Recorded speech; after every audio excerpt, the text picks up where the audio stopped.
መንፈሳዊ ታድሶ ውስጥ ምን አለ? አዲስ ልብና አዲስ መንፈስ። በዚህ መጽሐፍ ስናይ ሕዝቅኤል የሚባል አንድ ነቢይ አለ። ይሄ ነቢይ እጅግ በጣም የተባረከ እጅግ በጣም እውነተኛ የሆነ እውነትን የሚያወራ ነቢይ ነው። ስሙም ሕዝቅኤል ነው። እውነተኛ ነቢዮች እስራኤል ምድር ላይ ሲነሱ ህዝቡ እነሱን አልሰማም ብለው ተው። ሰዎቹ ይተነብያሉ፣ ማንም አይሰማቸው። ይናገራሉ፣ ማንም አይሰማቸው።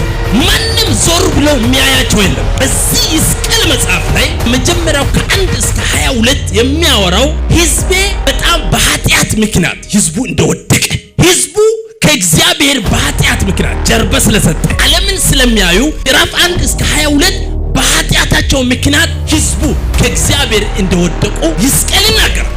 ከቁጥር 23 እስከ 35 ድረስ ያለው ደግሞ ይሄ ባቢሎን መንግስት ወይም ናቡከደነጾር ንጉሱ እስራኤልን አፍርሶ እንደሚወስድና ደግሞ እግዚአብሔር ህዝቡን እንደዚሁ ስላሰቃየ ይቀጠቀጣል። ህዝብን ያሰቃየውን ይሄንን ናቡከደነጾርና ባቢሎን ምን ያደርጋሉ?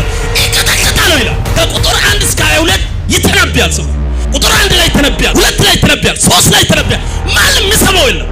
23 እስከ 35 ላይ ሲደርስ ተነበየ። ለ70 ዓመት ስደት በምርኮ ትወሰዳላችሁ። ከዛ በኋላ እግዚአብሔር ግን እናንተን ምን ያደርጋል? ይመልሳል። መንፈሳዊ ታድሶ ውስጥ ምን አለ? አዲስ ልብና